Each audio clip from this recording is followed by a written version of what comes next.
네, 오해 쟁점 이어가겠습니다. 이럴 거면은 오늘 아침에 겨울잠을 좀 늦게 잘 걸 그랬나 이런 생각도 있으실 거예요. 매도 사이드카 발동 이후에 어느 정도 만회해 가고 있습니다. 왜냐하면 5천선 위로 다시 올라왔기 때문이고 코스닥 같은 경우도 현재 구간 2.4% 낙폭을 보이긴 합니다. 사실 이전 같으면 2% 빠지는 주가에 시름시름 앓을 수도 있었는데 지금은 확실히 고가권에서 오르고 내리고를 반복하고 있는 변동 구간이구나라는 인식이 굉장히 크게 뇌리에 있어서일까요? 이 정도의 낙폭에 있어서 기다릴 수 있는 인내를 또 갖게 합니다. 그렇다면 앞으로의 방향, 앞으로의 속도에 있어서는 고민이 또 필요한 건지 두 분께 의견 듣겠습니다. 이지스탁 이지은 대표 모셨고요. 루차인베스트 오현진 팀장 함께하겠습니다. 두 분 어서 오십시오. 네, 안녕하세요. 안녕하세요. 네, 반갑습니다. 일단 전략부터 저희가 준비를 했는데요. 사전에 섹터별로 긍정과 부정 의견을 받아봤기 때문에 어디서 더 큰 기회 얻을 수 있을지 보겠습니다. 부정 의견 딱 하나 보이고 있고 중립도 재건 쪽에서 보이네요. 그 이외의 섹터에서는 모두 긍정이기 때문에 지금은 굉장히 낙관해도 되는 구간인가 싶습니다. 좀 더 구체적인 전략 들어볼 거고요. 관심 업종을 챙겨주셨는데 오현진 팀장님께서는 저평가주를 보자라고 언급 주셨어요. 이 말은 즉슨 사실 최근에 변동성이 강한 시장에서 낙폭이 좀 있고 대신 이익 뒷받침이 되고 이런 게 사실 그간은 안 움직였었던 종목일 수는 있거든요. 네네네. 그러면 좀 더 날카롭게 들어가 보자면 어디예요? 네. 그래서 이제 섹터로 본다면 저 이제 음식료주 지금 보시는 것도 음식료요? 좀 괜찮지 않을까. 그러니까 지금 시장 흐름이 어찌되었던 간에 이제 고가권에서 차익 실현 매물이 좀 나오면 낙폭과대주로 수급이 들어가는 그런 흐름들이 나타나고 있습니다. 하나솔루션이 보시면 단기간에 좀 급등했잖아요. 그러니까 태양광주가 물론 이제 뭐 머스크의 언급이라든지 호재가 있었지만 하나솔루션 같은 대형주가 뭐 상한가까지 가고 한다는 것은 순환매가 좀 돌고 있다라는 느낌이 강하게 들고요. 유통주도 많이 소외가 됐었다가 수급이 들어오는 흐름들. 그래서 고가권의 수급이 저가로 조금 넘어가는 일정 부분은 그렇다라고 보시면 될 것 같아요. 그래서 음식료주도 실적이 양호했지만 상대적으로 이제 못 갔습니다. 삼양식품이 여전히 실적이 좋은데 네. 고가 대비 조정이 좀 많이 나왔어요. 그래서 현재 위치부터는 천천히 좀 바닥을 잡을 수 있지 않을까라는 생각이고 현재 PER이 포워드 기준으로 16배까지 떨어졌기 때문에 기술적인 부담은 많이 줄였습니다. 농심 같은 경우도 PER이 한 15배 그리고 해외 수출 비중이 꾸준히 늘어나고 있는 중이기 때문에 긍정적일 수 있고 오뚜기가 이제 음식료 단에서는 가장 이 가시성이 낮습니다. 대신 자사주를 14%나 보유하고 있어요. 그래서 3차 상법 개정안이 만약에 붙으면 또 개별 이슈가 또 불 수도 있거든요. 그래서 음식료주 전반 탑픽으로는 이제 뭐 농심 정도를 말씀드릴 수 있을 것 같고 지금 국제 소매 가격이 많이 안정이 된 상황입니다. 네. 그래서 곡물가 부담은 적어요. 근데 이제 환율이 높으니까 수입 부담이 있는 거 아니냐? 원래 그랬죠. 물론 지금도 부담이 아예 없진 않습니다만 음식료 업종이 이제는 수출주로서 변모하는 과정에 있기 때문에 높은 원달러 환율 상승은 이익에 미치는 영향이 오히려 긍정으로 바뀔 수 있다는 생각도 듭니다. 특히 농심과 오뚜기 해외 수출 비중 확대 추이를 좀 눈여겨보실 필요가 있을 것 같아요. 그래서 이런 관점에서는 음식료주, 현재 소외주로서 조금 수급이 들어올 수 있다고 생각을 하고 코스닥 부양 기대감이 여전히 높기는 하잖아요. 그래서 저평가주 중에서도 이제 코스닥, 중소형주 중에서 PER과 PBR이 낮은 종목군들이 뭐가 있는지 그런 것들을 찾아보시는 것도 투자의 힌트가 좀 되지 않을까 싶고 오늘 제가 탑픽으로 가지고 나온 종목이 이제 코스닥의 PER, PBR이 낮은 종목입니다. 그래서 오늘 관심주도 좀 눈여겨봐 주시면 좋을 것 같습니다. 알겠습니다. 자, 그러면 사실 언급해 주셨던 종목 가운데 이마트가 있습니다. 이마트가 근데 또 개별적인 뉴스가 더해졌어요. 새벽 배송이 가능해지면 이쪽 또한 주가 저평가에 앞으로의 실적 기대까지 더 노려볼 수 있는 부분이 되지 않을까. 어제 오늘 거래량이요. 굉장히 크게 수반이 됐었거든요. 이거 추세를 돌릴 수 있다라고 충분히 믿어도 될까요? 근데 오늘은 꼬리가 조금 깊습니다. 주가가 어느 정도 회복하더니 이마트에서 다시 차익이 나오는 거로 당일 관점으로 트레이딩적 성격의 장이 된 걸까요? 네, 이게 약간의 인버스 효과도 있는 그런 네네. 모습이었던 것 같아요. 오늘 네. 만약에 장이 당기지 못했었더라면 오히려 이마트가 견조할 수도 있었겠다. 이런 생각은 듭니다. 그래서 아까도 말씀드린 대로 이제 시장의 수급이 낙폭과 대조를 보기 시작했으니까 예. 그게 이마트 반등의 이유가 될 것 같고 말씀해 주셨던 이제 새벽 배송 허용 기대감도 있고 쿠팡에 따른 반사수의 기대감도 있고 그리고 요즘에 부동산 가치, 자산 가치주가 또 올라가는 추세잖아요. 그래서 이재명 대통령이 수도권에서 이제 부동산을 많이 공급하겠다고 했기 때문에 그래서 서울의 알짜 땅을 가지고 있는 업체가 누구냐라고 봤을 네. 때 또 이마트는 이마트. 빼놓을 수 없습니다. 그래서 이런 부분들이 부각됐다라고 볼 수 있을 있을 것 같고요.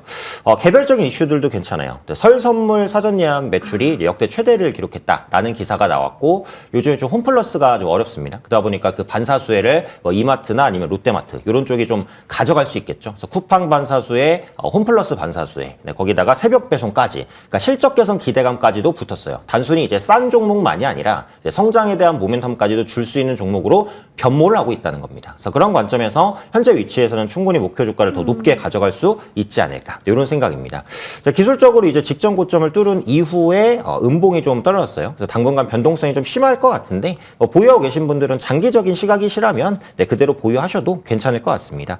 한 12만 원, 일단 전 고점이라고 볼 수 있겠네요. 오늘 고점이라고도 볼 수 있을 것 같은데 그 정도까지는 노리면서 좀 천천히 보유해보자 말씀드리겠습니다. 네, 월봉, 연봉으로 좀 넓게 해서 본다고 했을 때 이마트는 이제는 좀 올라줬으면 한다의 국면인 거잖아요. 그런 관점에서 낙폭과대 충분히 보유하신 분들은 끝까지 들고 가보자 의견 받아봤습니다. 자, 이준 대표님께 또 전략 여쭤봤는데 좀 고민되고 있다라고 저에게 오전장에 언급 주셨거든요. 지금은 좀 달라졌는지, 왜냐하면 시장이 어느 정도 만회력을 보여서 지금 관점은 또 달라지셨는지 그렇습니다.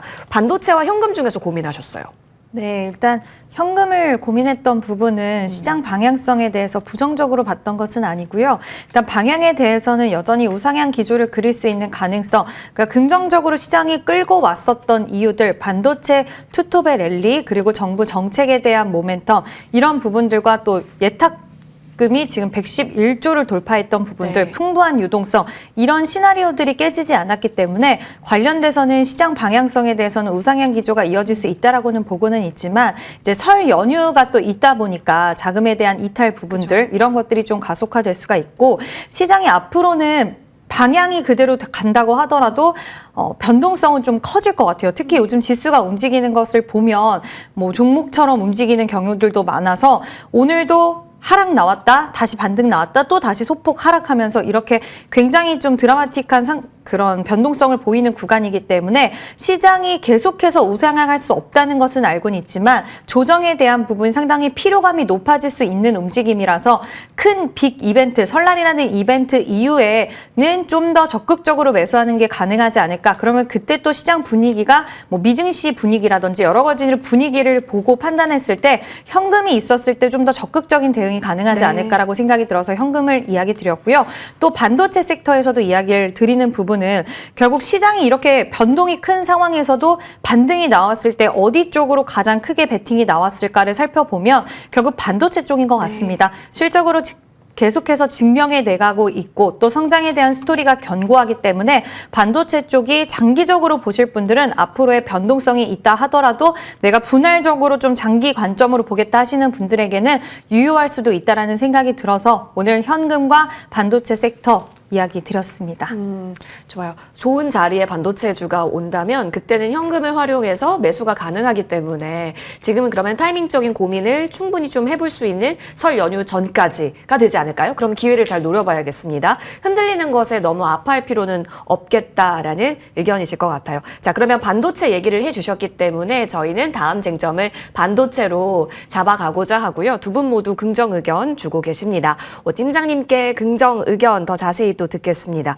사실 여기는 이익이 뒷받침되기 때문에 네. 흔들리면 기회다라는 걸 알아요. 그래서 반도체가 구조적으로 문제가 있어서 빠지는 게 아니다라는 걸 아는데 시장이 맞아버리면 반도체가 큰 폭으로 내리니까 여기서 심리가 훼손되거든요. 이럴 때 우리가 잃지 말아야 할 기준이 좀 궁금하고 소부장은 그래도 플러스권 전환이 잘 됩니다. 네네. 공장에서 이제 좀 더 증설하겠다라는 얘기가 나와서일지도 모르겠어요. 네, 그래서 기준을 잡는 것은 성장률이 유지되나 요거 같아요. 그러니까 당분간 실적은 잘 나오는데 고성장률을 유지하고 있잖아요. 뭐 낸드 가격 상승, 디램 가격 상승 이런 부분. 근데 성장률이 뭐 급격하게 둔화된다거나 아니면 빅테크들이 이제 투자 규모를 조금 조절할 것 같은 조짐이 보이거나 그러면 그건 확실히 위험 신호입니다. 근데 아직까지는 그런 신호가 없기 때문에 이제 흔들림은 오히려 기회로 활용할 수 있다 이렇게 볼 수 있는 거고. 그러니까 그 전에 있었던 그 AI 거품론이라는 게 그러니까 반도체 생산단에서 있었던 건 아니잖아요. 그 반도체를 사는 기업이 그렇게 비싸게 반도체를 사서 그 이상의 수익을 낼 수 있을까에 대한 의문이었습니다. 아직은 그런 기업이 하나도 없죠.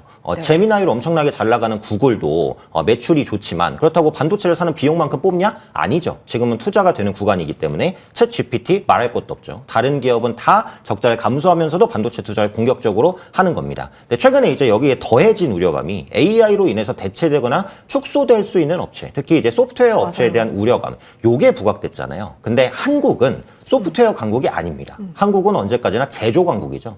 삼성전자, SK하이닉스는 반도체를 만드는 업체죠. 그럼 거기에 이제 연관된 업체도 뭐죠? 소부장, 소재, 부품, 장비입니다. 다 반도체를 만드는 겁니다. 근데 지금은 반도체를 만들고 생산해서 파는 거에는 문제가 없어요. 문제가 있는 기미조차도 없어요. 그러니까 지금 구글, 알파벳이 올해 자본 지출을 1,800억 달러 수준을 제시했습니다. 이게 작년 투자 규모의 2배 수준이고요. 시장의 컨센서스를 훨씬 더 상회했습니다. 그리고 최근에 보면 이제 HP와 델이 처음으로 중국산 D램을 쓰기로 했어요. 그래서 다른 빅테크도 CXMT, 창신 메모리에 HBM까지 도입하는 걸 고려합니다. 그럼 이게 삼성전자, SK하이닉스와 경쟁 구도냐? 아니죠.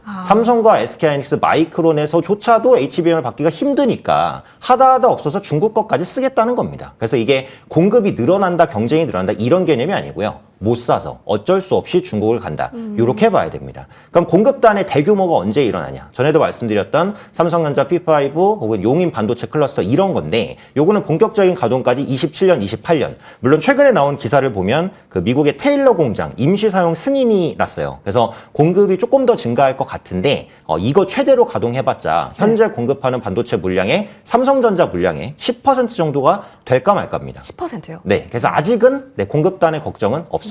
수요단의 걱정도 없고. 그래서 지금 AI 거품론은 분명히 차별을 하셔야 되는 게 반도체를 쓰는 업체 그리고 그 반도체 기술로 대체될 수 있는 업체 여기에 대한 우려입니다. 그래서 여기에 걸려 있는 업체는 미국의 소프트웨어 기업이 많아요. 뭐 예를 들면 어도비도 그럴 수 있잖아요. 포토샵 팔잖아요. 근데 네. 포토샵도 다른 AI 서비스로 대체될 가능성이 있죠. 그래서 이런 기업들은 당연히 주의를 하셔야 되고 그래서 미국의 반도체 기업들은 좀 더 어려움을 겪을 수 있다. 하지만 한국은 제조 강국이기 때문에 버틸 수 있다. 이렇게 보시면 되고 제가 이제 그 시가 기준으로 삼성 하이닉스가 현재 주가면 제가 지금 기회를 이용해서 저가 매수를 해보자 라는 말씀을 드리려고 했는데 지금 낙폭을 다 당겼잖아요. 그렇죠? 그래서 지금 없으신 분들은 지금 사기는 좀 애매한 것 같습니다. 그래서 오히려 좀 떨어지는 흔들림이 또 오면은 그때 한번 신규 매수를 누려보시고 보유하고 계신 분들은 보유 이렇게 보면 될 것 같아요. 그럼 아까 전에 우리 이진 대표님께서 해주셨던 얘기랑 비슷하네요. 설 연휴 전에 변동이 온다면 그때는 좀 매수해도 괜찮다. 그 근거가 충분하니까요. 그러면 소부장이 나쁘지 않다. 제조광국 대한민국에서 소부장 투자하는 것은 너무나 좋은 선택이다라고 한다면 테스트 쪽으로서 모멘텀 받아갈 수 있는 종목 괜찮을까요? 네페스 아크를 언급 주셨고요. 지금 이 종목이 어제도 오늘도 움직임이 굉장합니다. 팀장님. 네. 이거 그냥 뚫고 쭉쭉쭉 간다라고 생각하고 낙관적 시나리오 그리시나요? 네, 그래서 현재로서는 한 25,000원 정도까지 25,000원? 노린다라고 말씀을 드리겠고요. 요것도 어떻게 보면 순환매요. 그동안 테스트 업체 중에서 비메모리 테스트는 소외가 됐습니다. 네. 업황이 좋았던 건 메모리였으니까. 근데 에이직 시장이 오면서 비메모리 시장도 성장하기 시작했죠. 그래서 비메모리 테스트에 포커스가 있는 업체도 저가 매수가 들어올 수 있다. 요 관점입니다. 그래서 네페스아크는 지금 직전 고점을 뚫고 가고 있는 상황이기 때문에 25,000원까지는 목표가 충분히 열어두시면 되겠고 전에도 말씀드렸듯이 저는 소부장 중에서는 이제 테스트를 가장 탑픽으로 봅니다. 뭐 업황이 둔화되거나 이런 거랑 관계없이 고성능화 될수록 테스트에 대한 수요는 증가한다. 네페스 아크도 같은 개념으로 올라가고 있다고 보시면 되기 때문에 25,000원 열어두고 보시고 테스트 관련주 보유하고 계신 분들은 조금 길게 가져가셨으면 좋겠어요. 그렇죠. 가장 먼저 테스트단을 꼽아주신 분들이 좀 많네요. 의견이. 그도 그럴 것이 계속해서 공급이 일어나야 되기 때문이겠죠. 자, 흐름 네페스아크는 25,000원 라인대로 잡아봅니다. 이어서 저희는 다음 쟁점으로 넘어가서요. 2차 전지단 흐름 보고자 합니다. 지금은 다시 좀 트렌디하지 않아진 건가? 그런 생각을 좀 해봅니다. 왜냐하면 원래 코스닥 시총 상단이 에코프로와 에코프로 BM이었잖아요. 근데 지금은 에코프로와 알테오젠 그리고 에코프로 BM으로 에코프로 BM이 좀 하단으로 다시 3위로 랭킹이 내려갔습니다. 흑전이 나왔는데 시장에서는 반응이 안 나온다라는 것을 어떻게 해석을 붙일 수 있을까 싶어요. 이준 대표님, 원래 수급까지 여기까지 왔고 실적은 안 쳐다봐도 됐었던 2차 전지였는데 흑전이 나왔음에도 지금은 수급이 안 붙는 건가? 그렇다면 지금 뭔가 트렌디하지 않다고 봐야 돼요? 아니면 매수의 적기라고 봐야 돼요? 일단 트렌디하지 않다라는 것보다도 시장이 유동성이 풍부하고 좋을 때는 이제 실적이 살짝 미스가 나고 아쉬워도 성장이 확실하게 좀 우리가 뭐 보장할 수는 없지만 성장에 대한 스토리가 탄탄하다라고 한다면 그럼에도 불구하고 실적을 딛고 올라가는 경우가 많아요. 그러니까 예를 들어서 하나솔루션도 오히려 실적 발표를 하고 나서 지금 앞으로 태양광 시장의 성장 쪽에 무게를 싣고 더욱더 상승 탄력을 좀 키워나가는 모습을 보여줬는데 이런 것처럼 순환매 관점으로도 볼 수는 있겠지만 시장의 분위기 자체가 지금은 좀 얼어붙었다 보니 결국 반도체 쪽으로 반등이 나올 때는 쭉 쏠리잖아요. 네. 반도체 같은 경우엔 실적과 성장 스토리 두 개를 다 갖고 가다 보니 이제 바이오 그리고 2차 전지 쪽은 상대적으로 실적 기반에서 간다라기보단 성장 쪽에 무게를 두고 가다 보니 시장이 전체적으로 좋을 때는 다 같이 갈 수가 있는데 네. 이렇게 시장이 갑작스럽게 변동성이 크게 유발되는 구간에서는 실적에 대한 우려, 그러니까 아무리 흑자 전환을 했다라고 해도 여전히 좀 실적으로 탄탄하다고 보기에는 2차 전지 종목들은 어렵습니다. 그러다 보니 시장에서는 지금 당장 성장 쪽에 더 무게를 둬야 되는 쪽은 살짝 피해 있자라는 그런 부분들이 많이 있다라고 생각이 들고요. 그럼에도 불구하고 긍정의 의견을 드린 건 이런 심리적인 부분들이 발생할 수는 있겠지만 시장이 성장하는 쪽을 또 베팅하는 구간은 분명히 오게 돼 있고 또 3월 초에 인터배터리 행사 일정이 있습니다. 네. 여기서 전고체 배터리 관련돼서 좀 더 구체적인 이야기들이 나와준다라고 한다면 시장은 다시 한번 휴머노이드 로봇 전고체 배터리 쪽으로 고개를 돌릴 가능성 그 전부터 움직이겠죠. 그래서 가능성 충분히 열려 있다라고 보고 있고요.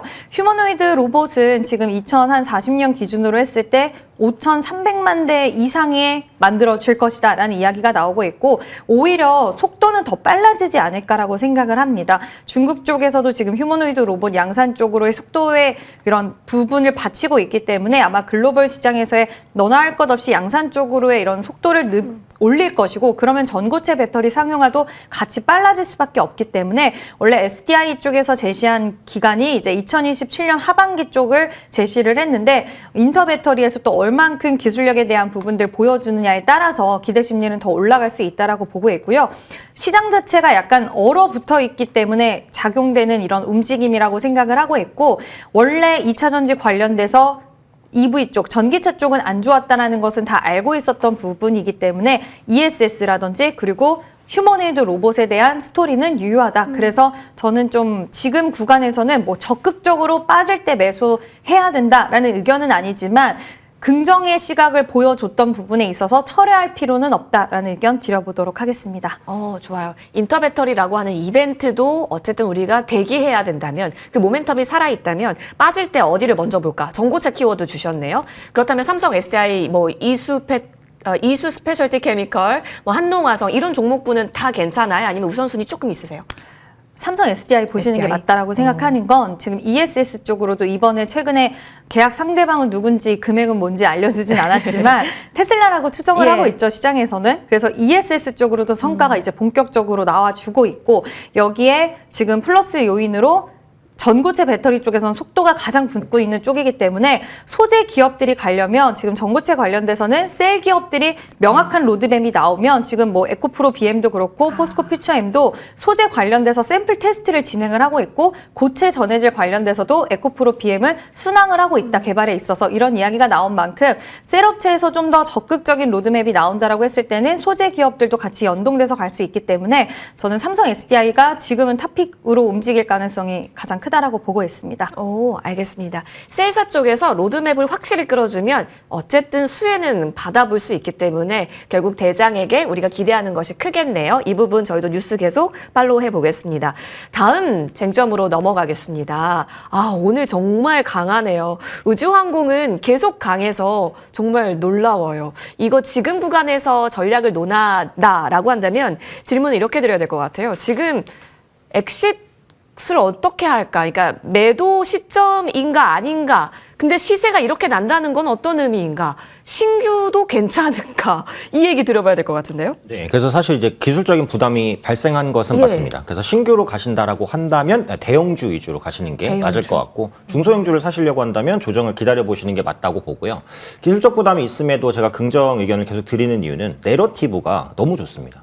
하나하나 말씀드리면 일단 아르테미스 2호 발사는 연기가 됐죠. 근데 이게 취소된 게 아니라 연기입니다. 달 탐사선이고 3월 달에 이제 발사가 될 거니까 그럼 그 발사 시기 전후로 또 우주항공주가 움직일 수 있고요. 3월에 시험 발사가 예상된 게 하나 더 있습니다. 그러니까 테슬라 스페이스 X의 스타쉽 V3예요. 이게 그 우주항공선입니다. 그래서 100명까지도 탑승할 수 있는 우주선이에요. 그래서 이게 상용화가 된다면 우주 여행에 대한 기대감도 가져갈 수 있는데 이게 우주선에 지금까지 최대 사람을 실을 수 있는 게 7명 정도밖에 안 돼요. 성공한 게. 근데 이걸 100명까지 실겠다고 했으니까 정말 엄청난 기술력과 엄청난 연료가 들어가죠. 근데 이게 성공한다라고 하면 또 새로운 우주의 창이 열리는 겁니다. 이 시험 발사가 언제냐? 3월입니다. 그래서 3월 달에 집중된 이벤트들이 얼마 남지 않았다. 이렇게 보고 아시다시피 스페이스 X 상장 6월로 예정돼 있습니다. 예. XAI를 이제 흡수하면서 조금 더 덩치를 키웠고요. 그래서 6월에는 IPO 모멘텀이 있을 건데 6월에 또 뭐가 있냐? 네, 누리호 5차 발사가 현재 6월 달에 예정돼 있습니다. 3월 달에 빅 이벤트 2개,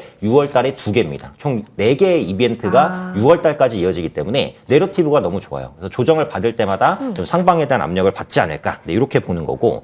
그러니까 누리호 5차에 포커스를 한번 두면 그 하나 에어로스페이스 주도로 조립과 제작이 있겠죠. 4차에서도 그렇지만 5차에서는 더더욱 주도적으로 하나 에어로스페이스가 할 겁니다. 그래서 투자의 중심은 항상 저는 하나 에어로스페이스가 있어야 된다. 방산 매출이 받쳐주고 있기 때문에 실적이 동반되는 상태에서 꿈까지 줄 수 있는 기업이다. 이렇게 볼 수 있겠고 4차 발사에서는 한국항공우주의 주위성이 주인공이었는데 이 5차에는 다수의 소형 위성이 주위성으로 이제 들어간다고 보시면 됩니다. 그럼 그걸 누가 공급하냐? 세트랙아이입니다. 그래서 저는 이제 약간의 중소형단에서는 세트랙아이를 탑픽으로 좀 말씀을 드리고 싶어요. 그래서 오늘도 보시면 장 초반에는 거의 10% 밀렸다가 지금 플러스 1%까지 돌렸습니다. 예. 그래서 하락이 나올 때마다 모아갈 수 있는 종목이라고 보니까 네, 지금 매수하기 좀 힘들겠죠? 네, 하락 이렇게 흔들릴 때, 뭐 급락이 나올 때 매수할 수 있을 것 같고 현재 위치에서부터다 라면, 네, 하나 에어로스페이스 116만 원, 오늘 5% 정도 밀렸는데요. 네, 좋은 매수 기회라고 생각합니다. 네, 기술적으로 110만 원이죠. 110만 원대에서는 지지력이 있을 것 같아요. 그래서 웬만해서는 여기는 깨지 않고 반복해서 올라가려는 시도를 할 것 같으니까 지금 관점에서는 대형주 하나 에어로스페이스로 말씀드리고 싶습니다. 진짜 우주 숙박, 우주 여행 상품을 여행주에서 볼 수 있을지 모르겠네요. 자, 이 부분 모멘텀 받아가고 있는 미래에셋증권도 사실 언급 주신 바 있는데요. 오늘 아랫꼬리를 대차게 말아 올리면서 다시 시세의 가속성에 연결을 시켜놓고 있습니다. 하나요로까지 여러분 보시고 세트랙 아이도 종목으로 언급 주셨으니까요. 챙겨보시죠. 자, 이어서 다음 쟁점으로 넘어가겠습니다. 간단하게 원전 체크해 주시면 좋을 것 같습니다. 우리 정부가 미국에게 대미투자 카드의 핵심으로서 APR 1400 이야기했죠. 건설 제안을 했습니다. 이렇게 되면은 사실 오늘 두산 에너빌리티 아랫꼬리 다는 것도 볼 수 있겠고 한전 기술이 계속 아침부터 플러스권을 유지하더라고요. 설계 쪽 모멘텀 강하게 가져가고 있구나 체크는 가능하거든요. 그리고 많이 안 밀렸어요. BHI는 실적이 좋았어요. 전반적으로 원전 모멘텀은 계속 유지가 되고 있는데 오늘 크게 변동이 하방 변동이 별로 없었다라는 점에서 안전 섹터라고 볼 수 있을까요, 이재න් 대표님?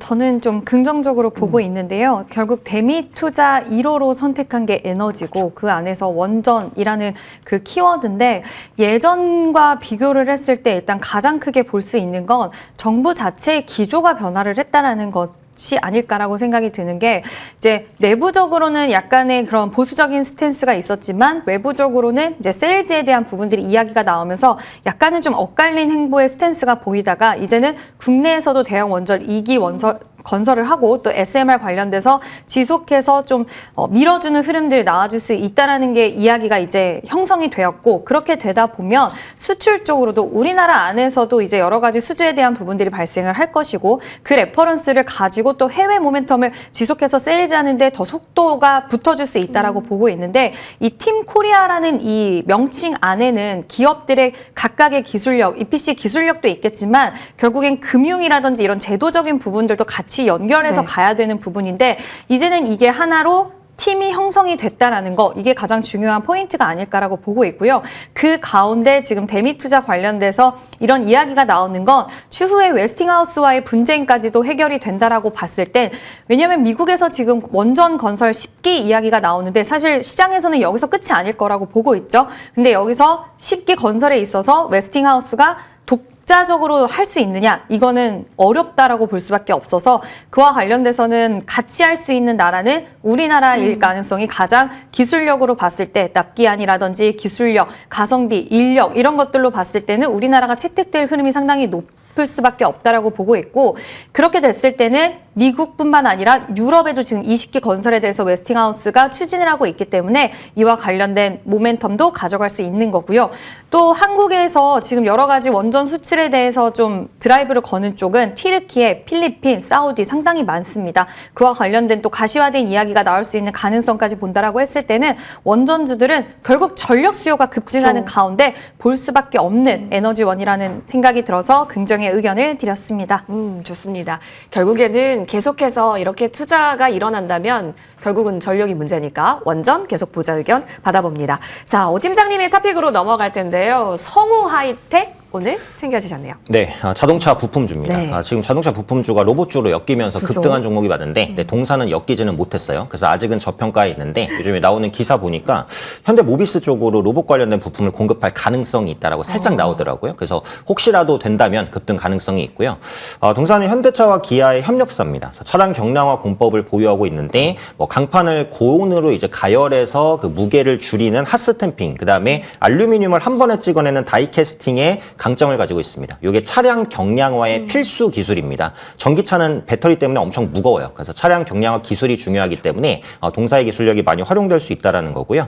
그 차체 배터리 일체형 케이스를 생산합니다. 그래서 배터리 팩을 차체의 구조물로 활용하는 기술입니다. 그래서 무게를 줄이면서 공간 효율을 극대화할 수 있기 때문에 배터리 팩 부분에서의 영향력, 그리고 지금 현대차와 기아라는 안정적인 고객사를 확보하고 있으면서도 추가적으로 GM과 폭스바겐을 비롯한 글로벌 완성차 고객을 다수 확보하려는 노력들 좀 보여주고 있습니다. 현재 PER이 4배, PBR 0.3배, 굉장히 저렴한 구간이니까요. 부담 없이 들어갈 수 있다고 봅니다. 오늘 조정을 이용해서 현재가 7,300원 단 매수 가능하다고 보겠고요. 네. 목표가 8,500원, 손절가 6,600원 잡겠습니다. 좋습니다. 성우 하이텍 봤고요. 이어서 우리 이진 대표님께서는 네오셈이네요. 오랜만이고 최근에 언급이 되게 좋게 되고 있어요.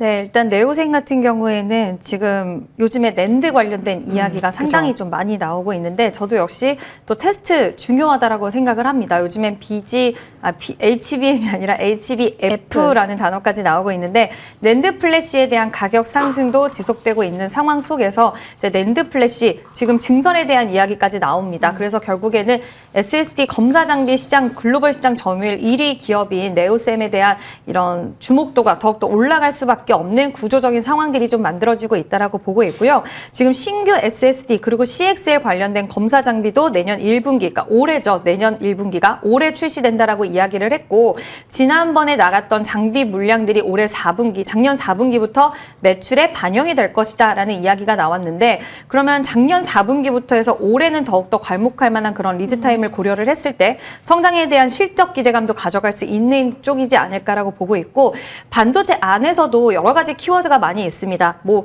섞이는 종목들도 많긴 하지만 HBM 쪽으로 좀 집중된 기업들 그리고 우리가 또 한동안 범용 디램, 전공정 관련된 기업들도 좀 상승세가 좋았고 요즘엔 낸드 관련된 종목군들도 시세를 좀 이어가는 가운데 엑시콘과 네오셈이 같이 연동되는 좀 흐름들을 보여주고 있어서 최근 조정이 살짝 나왔고 오늘 결국에는 11선에 대한 지지력이 테스트가 되면서 반등세가 나와주고 있기 때문에 앞으로 실적에 대한 기대감도 가져갈 수 있고 그리고 SSD 쪽으로 검사 장비 쪽으로의 이런 수요는 더욱더 급증하지 않을까라는 생각이 들어서 오늘 반도체 쪽에서 네오셈 좀 말씀을 드리도록 하겠고요. 목표 주가 같은 경우에는 지금 최근에 고점이 19,100원 구간인데 2만 원 제시해드리고요. 손절선 같은 경우에는 15,000원으로 제시해드리도록 하겠습니다. 네, 1차적으로 2만 원까지 바라봐도 좋겠네요. 추가 움직임 저희는 잘 보겠습니다. 두 분과 함께했고요. 양대 시장 오늘 오후장에 다시 반등을 더 폭발적으로 보일지 수급 계속해서 저희도 지켜봅니다. 함께해 주셔서 고맙습니다.